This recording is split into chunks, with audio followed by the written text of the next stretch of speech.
Good morning, it's Tony here from the Homestead. Just wanted to do a video. We got some really good work done in the garden yesterday. Some exciting stuff. So today I think we're going to be able to start putting a lot in the ground, and we'll probably plant as much as we can through this weekend as well. So you saw it in an earlier video, we were prepping the plastic to get it ready to go into our garden beds. And yesterday we did three things. So we got our drip irrigation set up. I'm going to do more of a full video on this coming up.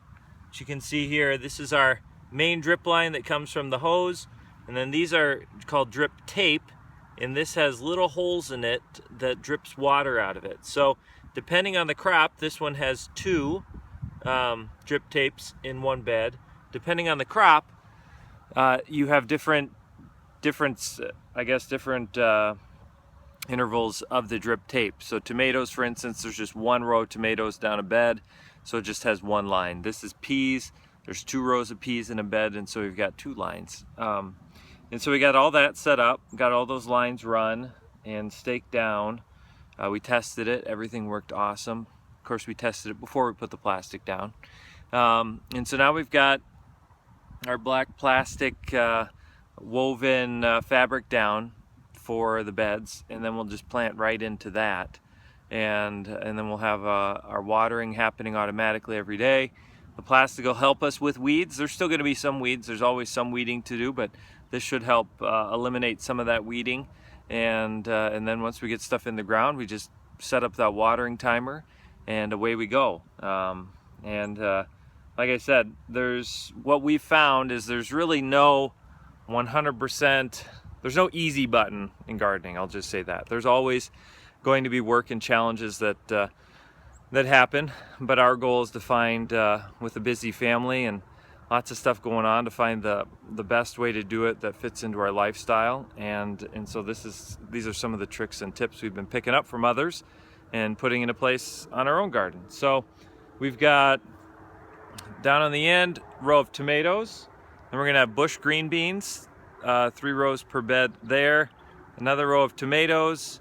This bed that looks kind of interesting, we melted in the fabric kind of slits, and so that's going to be our peas. We're gonna have 2 rows of peas in that bed. This bed's going to be tomatoes. This bed is going to be summer squash, zucchini, patty pans, some other stuff.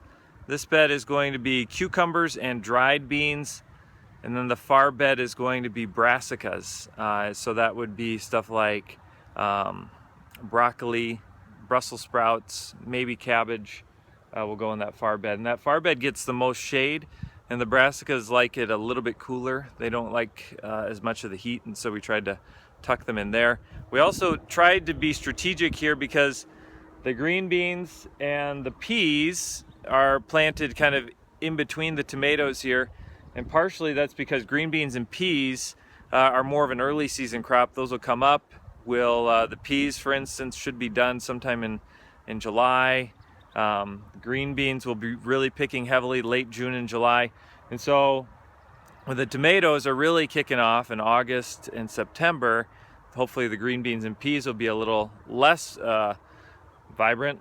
And then we'll replant into those beds some fall crops as well. Maybe another round of peas or something like that. So trying to stagger our beds, and it's going to be a lot to manage the tomatoes in kind of this short spacing, because tomatoes can get kind of wild and crazy, but we're going to do our best. I think we'll have pretty good luck. So then over here in this bed we've got the bed closest here, let's see, is tomatoes, and then we've got all our peppers here, huge range of different peppers, and then lettuce. And you can see, I'll go down to the other end here. The lettuce is the only bed right now that we're planning to leave uncovered.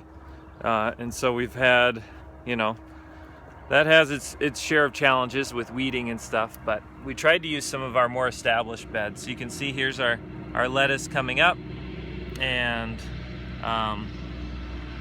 so hopefully that'll come up nice and thick. It's doing pretty good. It's not quite as thick as I would have liked, but it should fill in pretty nicely. And so we should have in this bed just kind of a nice carpet of of the lettuce, and then we'll be able to harvest that for our salad mix. So 2 beds of that. We've been staggering our planting on the lettuce. So we did our first section here maybe 2 weeks ago. Then we planted another section, and we'll continue to do that. So we kind of have a succession crop of the lettuce continue to come up all throughout the season. So that's about it. Today we're going to get busy planting and getting stuff in the ground, so that's a really exciting time. I think frost is behind us, so we should be safe to get everything going. So, all right, thanks for watching this video here from Barlow Roots. We will see you on the next video.